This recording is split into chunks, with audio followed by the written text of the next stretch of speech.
When the Supreme Court overturned Roe v. Wade, it sent shockwaves throughout the country and has many still questioning what the future of reproductive care looks like here in the United States. Regina Davis-Moss and Don Godbolt are here now to discuss where things stand. Thank you so much for being here today. Thanks for having us. Hi, thank you. So let's talk about reproductive rights. Right now, we're a little bit post, 16 months past the Dobbs decision. So talk to me, where do reproductive rights really stand right now?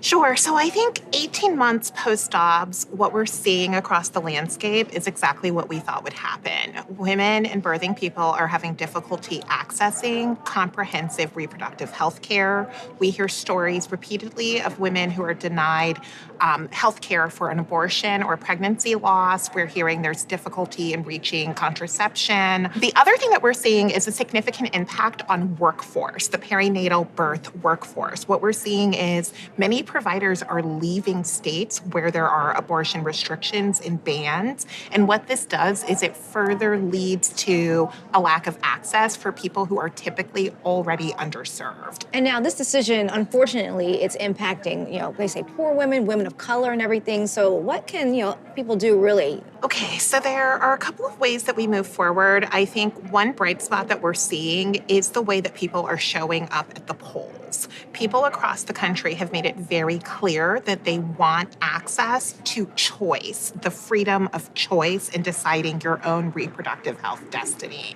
And so when we're thinking about where do we go from here, when we use a reproductive justice approach to understanding the maternal health crisis, we piece together access to contraception and supports that people need in order to really provide a healthy and sustainable life for their children, their offspring.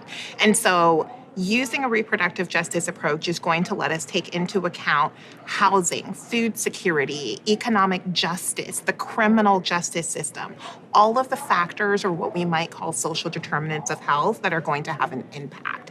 And when we look at the historical record of why Black women's birth outcomes have been so poor, it's systemic issues. And so we're talking about bias in the healthcare field. We're talking about a lack of perinatal birth workers. We are talking about closed economic systems that do not allow us to attain wealth or pass assets on in a generational manner that would allow us to have access to those supports that improve maternal health.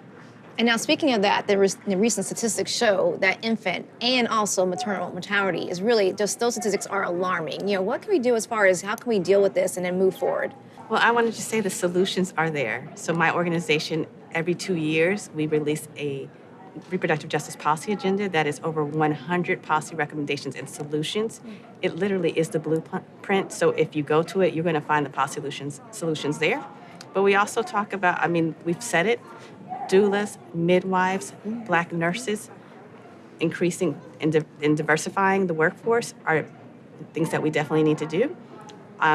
We need to pass legislation. The Momnibus has been something we've been championing, and we need to make sure that that happens. She can't say it, but I'm going to pump up in our own voice is one of our leading reproductive justice organizations in this country. And so if you are looking for a place to get started, it's right here. There are people who are organizing, people who are developing policy solutions, and people who are working with Black women, Black midwives, and Black doulas, really harnessing that community power. We have the solutions, we have the leaders. What we need are structural changes that usually come through policy like the Momnibus to really move us to a place of optimal health, or at least parity in health outcomes. And now, is there anything to be hopeful about for reproductive rights, and how can people help? Well, we saw the overwhelming turnout, so we should be hopeful that that's going to continue to happen. I think we've already seen a number of states that are going to try to pass ballot measures.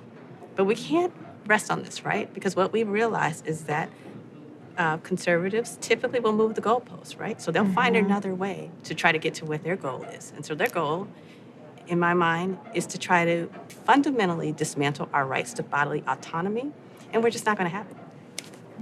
And anything else you want to add? One, voter turnout is very important. This is an issue that everybody cares about because we all have a reproductive health journey that should be our own to make decisions about. I think the other thing to really be excited about, I've talked about in our own voice, there's also the Black Mamas Matters Alliance. They are one of the leading organizing advocacy organizations in the country for reproductive justice. And so this is where you're going to understand and learn how to get involved, what is the messaging, how to even just connect with other community-based leaders who are doing their best to be that voice for the people who need it the most. So there are plenty of opportunities to get involved. You can champion the Black Maternal Health Momnibus. You can donate some funds to orgs who are doing the good work. And you can continue to talk about the subject. And I can't forget that you can become a reproductive justice voter.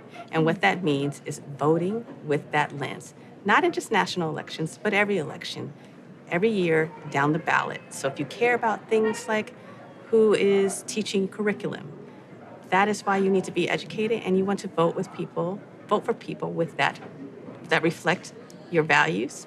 Because when we vote that way, then we have a democracy that reflects diversity, and it also reflects what we want and what we need.